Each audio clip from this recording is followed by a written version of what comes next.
welcome to day 14. Oh my gosh, I need to stop saying that. Like, we just are acknowledging that the month is going by very fast. And every day, I can't believe it's a new day.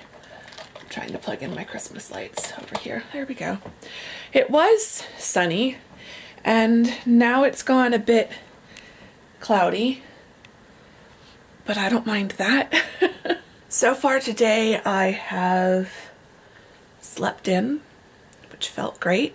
I've done a bit of cleaning. I've put up the snowflakes onto the office window, so that is very nice. I've polished my sewing box. I mean, it's never going to look like new because it's, assuming it's from the 1950s, it's going on 70 years, but I've kind of dusted it off and polished it a little bit. I have done some dishes.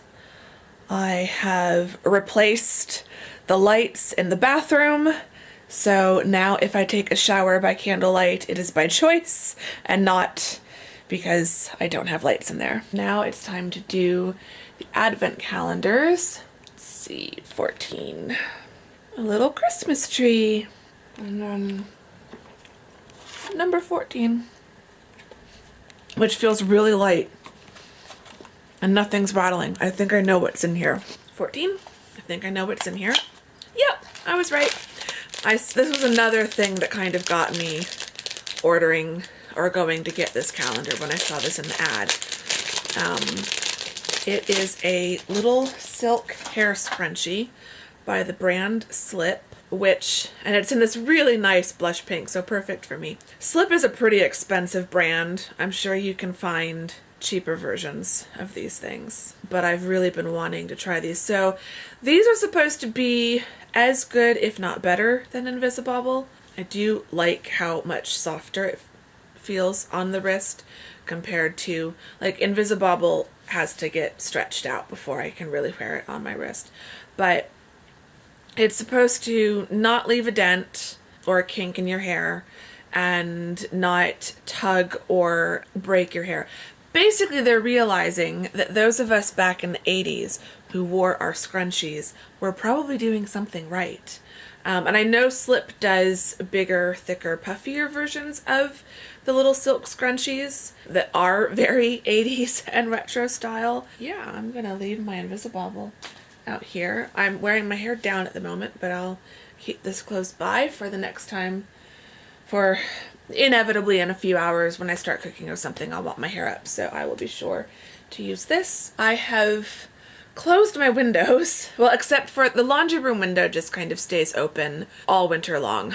I'm okay with putting on like extra blankets and sweaters and stuff, but I have a friend coming over tonight, so I'm trying to let my home warm up naturally just by kind of closing it up a bit. And I am going to do some baking and some cooking, so the kitchen will start warming things up a bit. It was probably 60 in my apartment when I woke up today, which was glorious in bed. Getting out of bed was a bit of a struggle, I won't lie. But I have basically done all of the super time sensitive things for this week. So I submitted my teaching portfolio for consideration, and I submitted my conference proposal for consideration. My next deadline isn't until after Christmas, December 28th, but I'll probably get that done next week. It's my syllabi for next semester, which, because I'm teaching the same classes, there's just a few changes I'm going to make to the syllabus, like the policy stuff itself, and then some changes to the order of the calendar, but it's not going to take me as long as like it did back in the summer when I was completely redoing the syllabus, because I'd never taught this particular version of the course before. I don't think it'll take me more than a few hours. The hardest and most fiddly part is going to be changing all the dates in the calendar, because I'm still teaching Tuesday classes and Thursday classes. So I still need a Tuesday schedule and a Thursday schedule. And then I have an online class. So I have yet to decide how I want to do that schedule. I might just keep them to the same schedule as either the Tuesday or the Thursday, just so that I don't have 3 completely separate schedules, because that would get annoying. I also was thinking I would try baking some Christmas cookies, which I might do that now, so that then I can rest a little bit before starting to cook dinner. I was going to make some of the box brownies that I have, the gluten-free box brownies, and then I thought, we're halfway through December and I still haven't made cookies, like Christmas cookies. I'm going to stop rambling and I'm going to go bake some cookies before I get too comfy cozy on the couch and decide not to get up again. So let's move you guys over to the kitchen counter and dig out the recipe. I used to have this recipe down by heart, and yeah, over the last few years of my PhD, I haven't baked as much. So we'll dig out the recipe and we will bake some Christmas cookies.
Okay, so I had 2 issues with the cookies. First, I'd run out of chocolate chips. I was afraid I wasn't going to be able to make these cookies. And then I discovered a bar of like 60% dark chocolate. So I chopped that up and added that in. But then second issue is I wanted to use the gluten-free flour that I found, and it worked really well for my pumpkin bread, but I hadn't tried it with cookies. So I used it. The consistency of the dough was right, but it's really hard to tell if they're cooked enough. I ended up cooking them an extra 3 minutes, an extra 3 minutes. Normally they bake 10 to 13. I baked them for 16, and they've got a little bit of golden brown. They've got a tiny, tiny bit of golden brown. It's not even showing up on camera along the edges, but I don't know. I cut a bit off the end to see if they were cooked or not, and I think they are, but I might have to just make them again in a few days with regular flour. The gluten-free flour, the problem I've had with it before is if you bake it for too long, number one, it just doesn't bake the same way, and so it'll look like it's not done yet. But if you bake it for too long, it dries out. And it still is really kind of crumbly, which kind of works. It just kind of melts in your mouth. Like it just breaks apart and dissolves. The taste is still okay. So we'll see. I'm going to let them completely cool on the pan. And then maybe once they cool completely and I cut them up, they'll solidify a little bit more and not be quite so crumbly. I think they still taste okay, so that's really all that matters. But I'm going to take my tea while those cool. And, oh, I need my phone. Take my phone, take my tea, and, I don't know, go read a book or something. We'll see.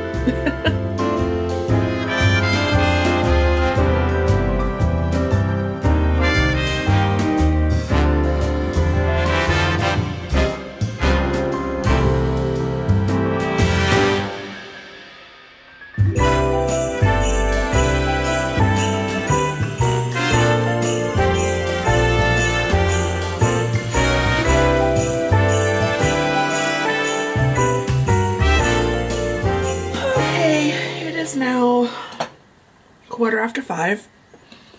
I have been reading for the last hour and a half, almost 2 hours.